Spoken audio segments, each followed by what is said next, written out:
Karima, Nick s'en vient, puis on va parler de négationnisme, Oui. sujet grave, un mot qui est généralement associé à la Shoah, surtout au discours qui nie la Shoah. Négationnisme, ça vient de nier quelque chose. Pourquoi on en parle? Parce que les chefs des Premières Nations au Canada affirment que le gouvernement fédéral permet l'existence du négationnisme concernant les pensionnats pour Autochtones en refusant d'en faire une infraction pénale.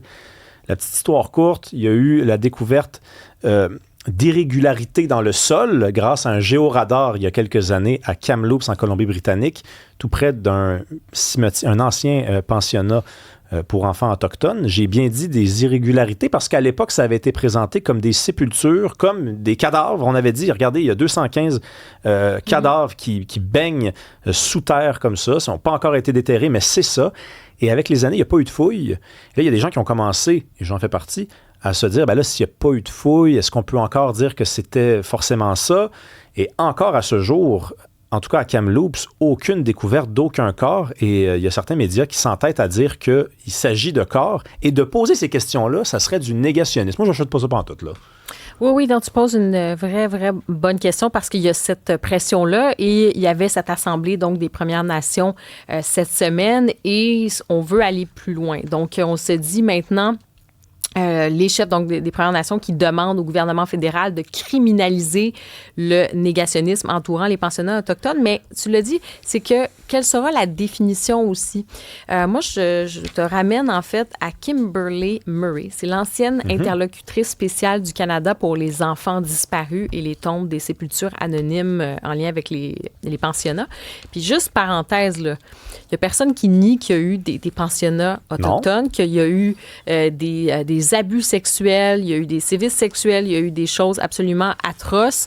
Puis on est dans un processus de réconciliation et de vérité. Tu sais, je pense qu'il y a les deux mots. Il y a vérité et réconciliation.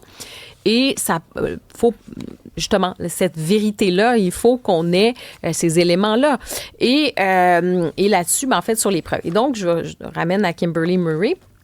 Et elle avait donné un rapport en 2024 et elle avait indiqué que les personnes qui ne nient pas l'existence et le fonctionnement des pensionnats peuvent néanmoins présenter de manière erronée l'intention, les conséquences et les répercussions de ce système. Donc, si jamais tu vas dans cette idée de pénaliser, d'en faire une infraction pénale de ce négationnisme, qu'est-ce que tu rentres dans la définition de négationnisme? Est-ce que ça peut être des gens qui vont dire non, les pensionnats n'ont pas existé? Est-ce que ceux qui vont présenter de façon erronée les répercussions pourraient être accusés de négationnisme et se rendre finalement avoir des problèmes avec la justice? Si tu présentes mal l'intention, est-ce que c'est un problème? Si tu demandes simplement là, des preuves, des vérifications, juste des vérifications, même pas, tu sais, faire des vérifications, non pas pour nier la parole ou par racisme ou colonialisme, ou, tu sais, juste de dire, OK, on pense qu'il y a eu à tel endroit, est-ce que c'était, oui ou non, il y avait un pensionnat, est-ce qu'il y avait des sépultures, des tombes? S'il y a une demande de vérification pour aller sur les lieux, justement pour documenter, pour aller dans cette recherche de vérité, est-ce que tu vas être accusé? Moi, je trouve que c'est une pente qui est très dangereuse parce que, pas juste dangereuse, c'est vraiment, on pousse et on veut finalement museler tout ce qui entoure les questionnements. Puis comme je disais, c'est pas de pas avoir de sensibilité envers la cause autochtone, puis les Autochtones et de nier qu'il y a eu des préjudices dans des pensionnats. Là. Non, mais carrément, de toute façon, moi, je refuse de recevoir quelque leçon que ce soit en matière de présentation de façon erronée ou pas de la part de gens qui considèrent que des preuves, c'est pas nécessaire quand on prononce quelque chose d'aussi grave qu'il est arrivé quelque chose. Je m'excuse, mais moi, j'appartiens à la vieille tradition qui exige des preuves avant qu'un énoncé soit reçu et entendu. Mais tu sais qu'eux, ils vont te répondre que je réponde par la bouche d'Isabelle Haché? Ce n'est pas connaître leur façon aussi et le respect de leur tradition aussi, que tu ne te rends pas comme ça sur des lieux. J'en ai rien à foutre. Mais non, mais je t'explique. Non, je suis désolé. Oui, mais je suis d'accord, mais j'en ai rien à foutre. Moi, je refuse des accusations sans preuve. Je vis pas dans ce monde-là. Tu veux m'accuser de quelque chose? Prouve-le. Je refuse de vivre... sinon, c'est grave, là. On vit dans quel monde? On vit en 1000 avant Jésus-Christ ou on vit en 2026? En 2026, tu veux m'accuser de quelque chose? Prouve-le. C'est ça le jeu. C'est ça les règles du jeu. Je te cite Isabelle Haché, parce qu'Isabelle Haché avait mené elle avait fait un dossier en 2 articles, en 2020, en tout cas, bref, je retrouve, en 2024, elle avait interviewé en retard, comme d'habitude, Jacques Rouillard, que nous, on avait reçu 2 ans auparavant sur cette question-là. Donc, elle arrive, la presse, on travaille bien, nous autres. On a interviewé Jacques Rouillard. On vous le présente. Et qu'est-ce qu'elle dit au sujet des pensionnats autochtones? Dans son 2e texte, elle dit « Faut-il creuser ou pas? » Je la cite, Isabelle Haché. « D'un côté, il y a ce réflexe, disons, très blanc. Pour établir que des crimes ont bel et bien été perpétrés, il faut des preuves solides, des enquêtes criminelles, des fouilles, des examens médico-légaux. Il faut appeler la cavalerie et vite. De l'autre côté, eh bien, disons seulement que cavalerie n'a pas toujours rimé avec sécurité ou justice. » Bref, ce qu'elle nous disait, c'est qu'il y a 2 mondes qui cohabitent. Un monde dans lequel on exige des preuves avant d'aller de l'avant avec des accusations. Je préfère ce monde-là quand même. Hein? Et l'autre monde, c'est on lance des accusations et en raison de configuration autre, peut-être que c'est arrivé, pas besoin de preuves de « Ah ben moi, je rejette ce monde-là. Ben, je le rejette. » Tu sais, Rémi, tu te retrouverais dans la catégorie... Ben, venez me chercher. C'est ça. Venez me chercher. C'est que ça... Parce que ce que tu dis, de demander des preuves, de demander des vérifications, tout simplement, comme je dis, c'est pas contre les personnes, mais c'est simplement, OK, on parle de quelque chose de sérieux, là. C'est très sérieux. Ah ouais. Ben, je pense que... Est-ce que tu pourrais te retrouver... je sais pas si tu te retrouverais en prison, mais à tout le moins devant la justice, très certainement. Ça, c'est certain. Je me rends carrément. Les choses vont être plus simples que prévu. Je ne pars pas, je ne fuis pas, venez me chercher, je me rends. On se retrouve au tribunal. Salut Nick Payne. Salut Nick. Dans quel monde vis-tu, toi? Dans le même que toi, Rémi, en fait, évidemment, j'apporterais toujours quand même la dose de reconnaissance nécessaire d'emblée, là, c'est-à-dire, on le sait, les pensionnats autochtones ont existé. On le sait que les traitements n'ont pas été à la hauteur, c'est le moins qu'on puisse dire envers les enfants qui étaient là. On le sait qu'il y en a qui sont morts, on sait qu'il y en a qui ont été enterrés dans des cimetières institutionnels. Il n'y avait pas que les pensionnats autochtones, d'ailleurs, qui fonctionnaient comme ça, les hospices, les hôpitaux psychiatriques, les orphelinats tout court, les orphelins de Duplessis, par exemple. Il y en a qui se sont retrouvés aussi dans des cimetières comme ça avec un numéro, là.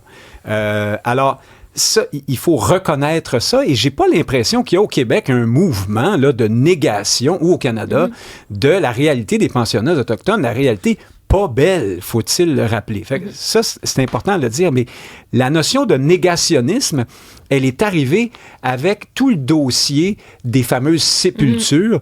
Radio-Canada a une phrase suave, là. Radio-Canada dit « La découverte de possibles sépultures ». Mais qu'est-ce que c'est? Anonyme. Oui. Qu'est-ce que c'est que la découverte de quelque chose de possible, mais qu'on n'a pas vérifié? Moi, là, j'avoue que j'en perds un peu mon latin. C'est une phrase compliquée, hein? Ben oui, qui démontre toute l'espèce d'ambiguïté, mais on ne veut pas y aller. Puis tout repose là-dessus. Alors là, comme le disait Karima, les chefs autochtones disent « Ouais, mais ceux qui veulent des preuves sont des gens qui ne comprennent pas notre culture. » Hey, là, c'est assez, là. Sérieusement, prenez-nous pas pour des cons à ce point-là. Il n'y a pas eu une seule preuve matérielle de ce qu'on avançait dans le cas des 215 sépultures à Kamloops. Pas une. Et on a fait les recherches. Et ça n'est pas arrivé ailleurs non plus, même si on a refusé de chercher à plusieurs endroits. Reconnaissons tout de même que c'est sûr que c'est pas facile pour des familles là, qui ont cette mémoire ou qui ont vécu de près cette chose-là, la perte d'un enfant, par exemple, dans un pensionnat autochtone, de savoir qu'on va exhumer des corps, peut-être. Toujours est-il qu'on n'en a pas trouvé. On est de retour à ce qu'on savait auparavant. Donc, c'est-à-dire qu'il y en a eu des cimetières comme ça, mais on ne parle pas de fausses communes, comme des fois les médias ont dit. On ne parle pas de génocide non plus. Alors, on est dans... encore ici, on est dans le wokisme. On en parlait il y a quelques jours, là, c'est-à-dire cet abus de langage, l'emploi de termes très, très, très, très forts pour pouvoir ensuite coller des étiquettes sur des gens ou sur des situations. Dans le cas présent, les fausses communes, les enfants presque exterminés, jetés comme ça dans des cimetières anonymes. Les choses sont plus nuancées, plus complexes dans la réalité. Et là, ce qu'on est en train de nous dire, c'est si vous n'acceptez pas notre récit absolument catastrophisé des choses, vous êtes un négationniste de la question des pensionnats autochtones. C'est grave, aller là, parce que et on fait pas juste ça avec la question autochtone de nos jours. Là. On joue avec la liberté d'expression comme si c'était rien. Il y a des générations qui se sont battues pour ça. Il est essentiel que des gens puissent, dans ce cas-ci, seulement poser la question, dire est-ce que c'est vraiment un génocide ou est-ce que c'est pas plutôt une série de mauvais traitements qui découlent d'une politique d'assimilation forcée? C'était ça, hein? Mais rapidement, dans le dossier autochtone, on s'est mis à parler de génocide culturel. Parce que génocide classique... Ça frappe fort, là. Et c'était pas démontrable. Non, c'était pas démontrable. On n'était pas capable de démontrer qu'il y avait eu un véritable génocide tel qu'il s'en est produit un au Rwanda, durant la Shoah, en Arménie. Donc, on dit génocide culturel. On voulait marquer les esprits. Mais c'est parce que d'emblée, c'est une sorte d'oxymore ou de, comment on appelle ça, ça n'a pas de sens. Un génocide, c'est un génocide. Si ce dont on parle, c'est l'effacement planifié ou voulu d'une culture, appelons-le comme ça. C'est déjà pas chic, là. Mais on se trouve à banaliser les choses. Il y a des peuples qui ont vécu de véritables génocides. L'armée est arrivée, leur a tiré dessus pour qu'ils disparaissent. C'est leur faire injure que d'employer ce terme-là pour parler des politiques ici à l'endroit des Autochtones, même si eux aussi ont de bonnes raisons d'être fâchés, d'avoir vécu des traumatismes et de nous le rappeler. Moi, je ne le nie pas. C'est important de dire ça. C'est ça aussi, puis tu amènes une piste de réflexion intéressante parce que, comme tu dis, c'est pas de dire que ça n'a pas existé, les pensionnats autochtones. On est dans ce processus, c'est vrai, de réconciliation, de vérité, puis c'est très bien, mais je trouve que de pousser comme ça, tu sais ce que ça fait? Ça fait un effet que, tu parlais de la liberté d'expression, c'est pas de dire dans la négation, c'est pas ça, c'est que cette liberté, ça fait que ça muselle, en fait, la question. C'est ça. C'est que dès que tu te prononces, on le sait, ça devient un sujet tellement sensible qu'il y a du monde qui vont juste dire, c'est quoi, on parlera pas de ça. On appelle ça la censure. Oui, parce que, tu sais, je vais me mettre les pieds dans les, comme on dit, là, dans les fleurs du tapis, là, ça va mal aller. Tout de suite, si tu poses une question, là, tu peux tout de suite basculer. Tu as l'air de la personne qui n'a pas d'empathie envers les communautés autochtones, voire pire, qui serait dans un réflexe, c'est ça, ou dans un réflexe de colonialisme, ou de tout ce que tu veux. Donc, tout de suite, je trouve que ça muselle et ça fait en sorte qu'on est finalement comme une communauté contre une autre. Alors mais carrément, que ça muselle, ça veut museler. Là, ce qu'on nous demande ici, c'est de faire une loi pour interdire à des gens de dire, d'apporter des nuances dans ce dossier-là, parce que, à ma connaissance, personne ne nie la laideur des pensionnats autochtones. Mais même si ça ne va pas là, le mal est fait. Je pense que c'est ça déjà ouvre la porte à ça. Mais il ne faut pas se laisser intimider. Ouais. Hein. Dans la vie, il ne faut pas se laisser intimider. C'est de l'intimidation. C'est beaucoup demandé à beaucoup de gens qui veulent préserver une réputation, qui veulent être bien vus dans les salons feutrés où on fait des colloques et tout ça. Mais c'est important, je pense, de rappeler que ça vaut très, très, très, très cher la capacité qu'on a ici de discuter de tout comme on le veut. Et d'ailleurs, on ne l'a même pas. Il y en a même dans nos sociétés occidentales très ouvertes des sujets tabous. Là. Mais globalement, quand même, on est très, très libre. Oui, mais parce qu'au final, c'est ça, se battre pour ça est-ce qu'on, de façon générale, puis on peut même sortir de la question autochtone, mais c'est parce qu'au final, est-ce qu'il y a des propos, on a envie de mettre les gens en prison simplement pour poser des questions? Moi, écoute, moi, je suis dans un monde quand même fou, où j'accepte... Moi, je suis indépendantiste, hein, au cas où vous ne le sauriez pas. On le savait pas. J'accepte que des gens disent que ça va être la fin du monde si on est indépendant, qu'on est toute une bande de racistes, qu'on est des suprémacistes. J'accepte que des gens pensent ça. Je veux pas qu'on leur interdise de dire ça. Je vais leur répondre. Oui, d'ailleurs, tu vas leur répondre aujourd'hui. À quoi tu fais référence, Nick? Sur à un certain invité de Marc Boilard hier à son émission. On a déjà reçu ici aussi. Oui, je vais faire... non, c'est pas grave. Oui, non, je fais une petite mise au point. Hier, là, dans la chronique d'hier, j'ai pesé trop fort sur le crayon, sur une chose, puis je veux m'amender. Parce que des fois, dans le feu de l'action, on fait ça. Il faut avoir la hauteur de le reconnaître. J'étais en train de dire hier que le Parti québécois, de tout temps, a parfois attiré des candidats qui sont pas les plus fervents indépendantistes, pour toutes sortes de raisons structurelles. Et pour prouver mon point, pour bien marquer, j'ai dit, à la limite, il pourrait même en avoir un qui va voter pour le non, là. Il y a des péquistes qui ont trouvé ça un peu fort de café. Ils ont raison. Je voulais faire image, puis c'est une image trop forte. Là. Je tenais à le dire ici, devant vous. Bon, je pense que là, on va nous reprocher d'être une émission de péquistes. Tu as bien le droit de dire ce que tu veux dans le Parti québécois. En tout cas, non, ceux qui connaissent Nick savent que c'est pas exactement un péquiste. Mais je suis indépendantiste, je l'admets. Et c'est à ce titre que je vais répondre. Es-tu indépendantriste? Non, je vais laisser ça à Charlebois. Non, il faut que ça soit dans la joie quand même. Antoine Dionne Charret, hier, qui était chez Marc Boilard, vers 15h15, et vous pouvez aller réécouter le segment sur YouTube, sur l'application Cube aussi, donne une entrevue à Marc Boilard. Et comment ça se passe? Alors, tu sais, Marc, c'est pas Anne-Marie Dussault. Il a reçu Diane Charest dans sa bonhomie habituelle, à la bonne franquette, puis tout le monde jase. Puis c'était une belle discussion ouverte sur le sujet, qui est arrivée, évidemment, sur le sujet de l'indépendance. Et ce que j'ai retenu, je vous invite à aller l'écouter, c'est que Diane Charest, qui est candidat pour le PLQ dans Verdun, je pense, dans ce coin-là. Alors, disons-le, parce qu'il ne s'en cache pas, même il s'en réclame, c'est le fils de l'autre. Hein? Charest, si le nom vous dit quelque chose, Jean de son prénom, ancien premier ministre du Québec. Et ça débattait de la pertinence de tenir un référendum et de l'option tout court de l'indépendance. Et ce que j'ai retenu, c'est que Diane Charest était strictement et uniquement dans les arguments de la peur et de l'incapacité, mais mur à mur. Là. Si on fait ça, le ciel va nous tomber sur la tête. C'était presque ça. Hein? C'est-à-dire que Trump va nous avaler, on va être plus pauvre, ça va... Il manquait juste là, l'invasion de sauterelles et les épidémies de scorbut. J'exagère à peine. Et là, je me replace, mais là, je redeviens l'analyste politique. Je ne veux pas faire, ou le commentateur, disons, je ne veux pas faire un plaidoyer souverainiste avec cette chronique, mais je me rappelle de Charles Milliard, qui n'a pas cessé de dire pendant sa course à la chefferie, nous, on va être autre chose que le parti qui dit juste non, puis qui arrive juste avec des épouvantails pour faire peur au monde. Ben, je suis désolé, mais là, on est revenu là, en 1974 là, ou en 79. C'est le coup de la bringue. De grâce, apporter autre chose. Les Québécois ne sont plus là. Ils ne sont pas majoritairement indépendantistes, là, hein, on le sait. Mais il y a maintenant longtemps que les gens savent que c'est une possibilité, que non, ça serait probablement pas une hécatombe. Actuellement, ils ont des craintes par rapport à ce qui se passe avec Donald Trump et les États-Unis, des craintes légitimes, je pense. Qui ne serait plus là si un référendum était tenu. C'est ce que Boilard disait à Diane Charest, ou non, c'est même ce que Paul Saint-Pierre disait. Paul Saint-Pierre Plamondon s'est engagé à ne pas tenir un référendum à toute fin aussi longtemps que Trump va être président. Trump est là. Donc, c'est un drôle d'argument d'Antoine Diane Charest. Oui, par ailleurs, je lui souhaite que ce ne soit pas J.D. Vance, parce que peut-être qu'on va avoir peur là aussi, mais ça, c'est autre chose. Alors donc, il y a plein de bonnes raisons d'être opposé au projet d'indépendance, je le dis franchement.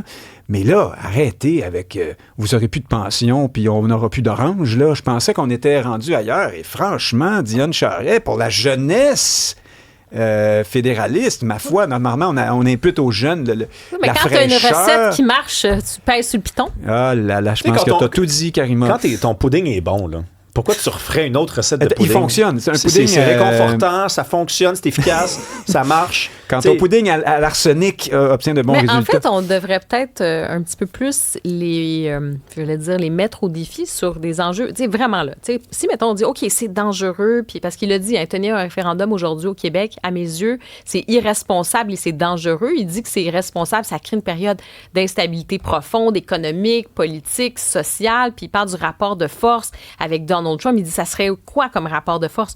Peut-être nous expliquer, c'est quoi notre rapport de force en ce moment avec Donald Trump? Est-ce qu'il y a des choses qui ont bougé là, sur la question des tarifs?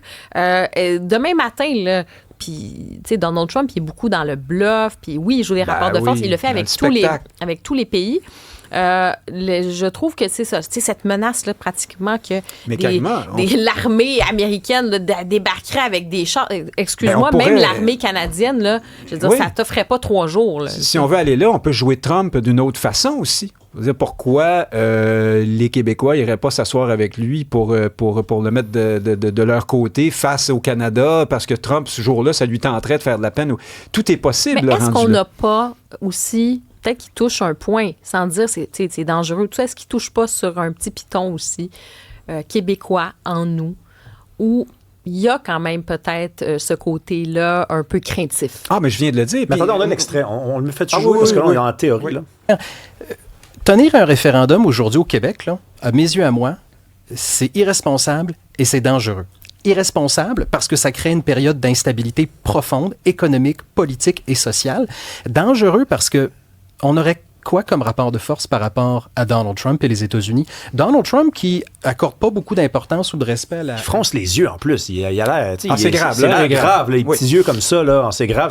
Non, mais écoute, moi, je veux pas tout balancer par-dessus bord. C'est un geste politique grave, dramatique, important que de poser la question de l'indépendance du Québec. J'admets ça.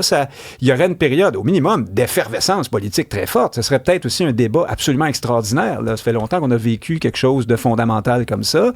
Maintenant, c'est aussi un propos absolument militant. C'est grave, c'est irresponsable, c'est normal. Ça peut être porteur aussi, là. Tu sais, des crises graves, on en a vécu, là. On sort de la COVID, la relation avec les États-Unis. Qui aurait imaginé une affaire pareille il n'y a pas longtemps? Puis ma foi, c'est difficile, le coût de la vie a monté, mais on est encore pas trop pire au Québec. Est-ce qu'une chose aussi douce, c'est presque doux à côté de ce qu'on vient de vivre, l'idée de dire le Québec, qui a déjà un État passablement souverain, pourrait l'être juste un petit peu plus. Mais je pense que c'est la confrontation, comme je te dis, moi, c'est plutôt sur le fait, est-ce qu'on est tellement mieux protégé? Tu sais, des fois, les gens nous disent, regarde l'état des routes, on serait jamais capable. Bien, l'état des routes... Je rappelle qu'on est toujours dans la fédération, là, puis l'état des routes, puis l'état de nos hôpitaux. Je veux dire, c'est dans un contexte où on est dans la fédération aussi. Donc, ce rapport-là, j'ai l'impression qu'il n'est jamais véritablement confronté. OK, oui, mais les gains véritablement dans la fédération, tu sais, on a l'argument de peur. Peut-être qu'on devrait davantage dire, OK, mais concrètement, vous sentez-vous tellement protégé dans ce contexte-là? Oui, c'est ça. Secondes. Oui, puis sur les arguments de peur plus économiques, je pense qu'il y a un paquet de réponses aussi. Là, on vient d'entendre un discours très campé, très militant. Il y a ceux qui répondent en disant oui, mais il y a des dédoublements extrêmement coûteux avec Ottawa. Il y a le fait qu'Ottawa choisit les secteurs stratégiques dans lesquels on met notre argent à nous, pas toujours à l'avantage du Québec, etc., etc. On peut aller loin là-dessus. Merci, Nick Payne. On se voit demain.